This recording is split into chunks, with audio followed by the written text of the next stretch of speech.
Who were your parents? Macy and Fay Holden. Macy and Fay Cox Holden. They lived at Clyde, and then they moved to Washington and lived in Zilla, Washington for several years. I don't really know how many. They had 4 children there. And then they come back here in 1936 and moved on part of the Cox property at a mile south of Clyde. Well, I went to school 11 and a half years at Cane Hill School. I went to Susanville, California for a half a year in the 5th grade. And the rest of the time I had Cane Hill. I thought we had a good school. I played on the basketball team. And we had a good basketball team. We always tried to beat Mara, of course. They wanted to beat us and we wanted to beat them. I rode a bus to school and had different bus drivers. I never did have to ride on a pickup like some of them did. We usually had a bus. And I can remember crossing Flat Rock when the water come up in the bus. It was that high. Where's Flat Rock? Down by the mill where you turn to go to Roy Jean's. It made a curve right there in the corner and went up right beside the Yates property. Oh, yeah. It was just a big flat rock that you drove across. And they had pictures. They had, I don't remember what they call the thing. You put a slide in it and you put it up to your eyes and looked at the animals and things. And we all liked to go back to the table and do that. And we had coloring books and things that we played at whenever we wasn't in class. Of course, there were several classes of us in each room. And when one class was having class, the others could do something else. Joanne Yates and Verna Pitts and me started school together and finished school together. Mary Patrick was a good friend. Mary Lee Grant was a good friend. Louise Biggs was a good friend. I had a lot of good friends. We was nearly a girl class. Very few boys we ever had in our class. We made stilts and we walked on them, and we had paddle boards. We'd take a tobacco can and nail it on a board and bend the sides up to run the wheels on. And we'd stomp oil cans and put our foot down in it, and they'd stick to our feet and we'd walk on them. Well, the first I remember, Shaker had a store across over in the old rock building by Mr. Russell's house. And he had feed and everything in there. And then he eventually built this building and moved over here. And then Ellis Jenkins come and bought it. And he had his store here. And then he converted the old bank building into the grocery store and moved over there. And then when we moved here, we had cows and raised some chickens. Daddy was one of the first ones that started growing broilers, a whole 500. 500. And we kept the first one still. It was 23 weeks old as Dominicers. But we had to sell our own chickens. They were buyers. But you had to call them and tell them you thought your chickens was ready to come out and look at them.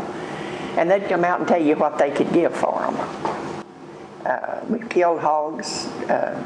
Daddy always had a bunch of hogs fattening to kill. And we had our own milk and butter. And they growed most of our food. They'd go to town on Saturday and take the cream off and the eggs and get whatever they needed, maybe a sack of flour or a sack of meal. And at one time, I remember Daddy brought feed up and had it ground and made the flour. And I remember hearing my daddy tell about when he was a boy here, hauling stuff down there on a horse to have it ground. They had clubs, ladies did. And of course, the men would come here to the store and play dominoes and pitch and stuff. And a lot of people would gather at the store and visit. Roxy Digsmuke, she told us one time down here at the store, she said, "I've got hens up there." She lived up by the big spring. And she said, "I've got hens." And she said, "Nobody has never stolen any of my hens, and they never will." So that night, Joanne Yates and Mary Patrick and me decided we'd go get one of Roxy's hens. And we did. We got her around the neck where she couldn't squall. And we took her, Dorothy Pennell and Ernest lived where John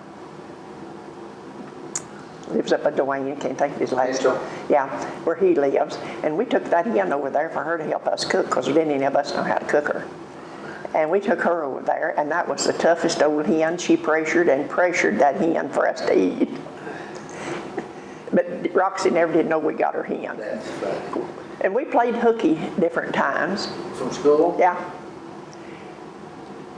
One time there was several of us, all out of all grades in high school. And we all gathered here at the store. And we took off, of course we was afoot. And we went over by where Jim Lytle lived, up by the Booth Camel place, up that way to a big rock.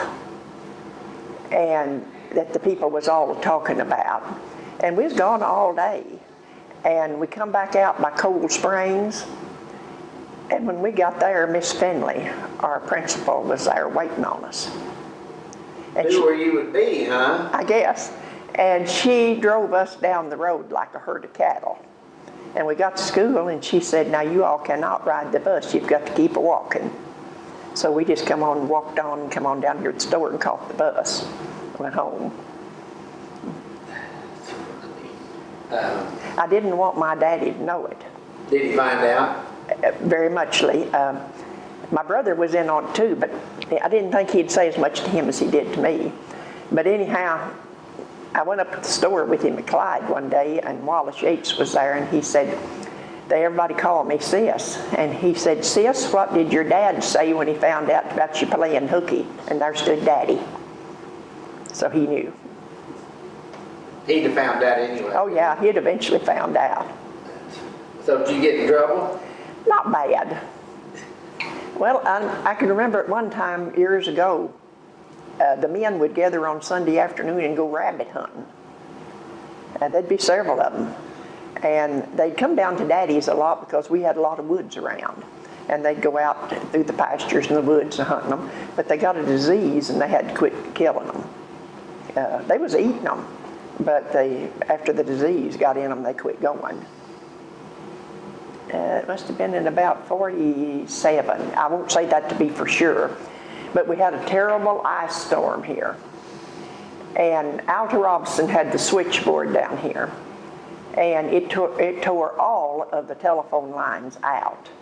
The whole country back south was on her switchboard, and it broke the poles down, it took the lines down, it done everything. And I know here at the store, there was a lot of damage done, and over toward Connor Drossel's house, it was just the trees had all fell practically with ice on them. It was a terrible ice storm. And I remember that, we all come to see about it. And we was out of a phone for months. They had to rebuild them completely. When I was a teenager, they had dances across from Shaker's store over in the old building where he was upstairs. And it was a very narrow stairway going up there. And there was some windows that would open. And one night, Joanne and me, we'd kind of get around and go once in a while. The parents would let us go once in a while. And one night we was up there, and a couple of families, I'll not call the names, one of them, well, they was from the beer joint. They come and they was into it, and we knew both families, and they was fighting. And one of the families, we parked across from Shaker's store along, and you could park in front of Shaker's store too. And one of the families come across and got behind the cars on the opposite side of the store, and the others was on the store porch. And when Shaker would empty pop bottles, he'd set them out in cartons on the front porch. And they got to throwing them pop bottles at these other people and hitting them cars, and our car was down there. But evidently they missed it because we didn't have no broken windows. But we'd stand up there and watch them out the window, and we knew there was only one way for us to get out of there, and that was down that little narrow stairway.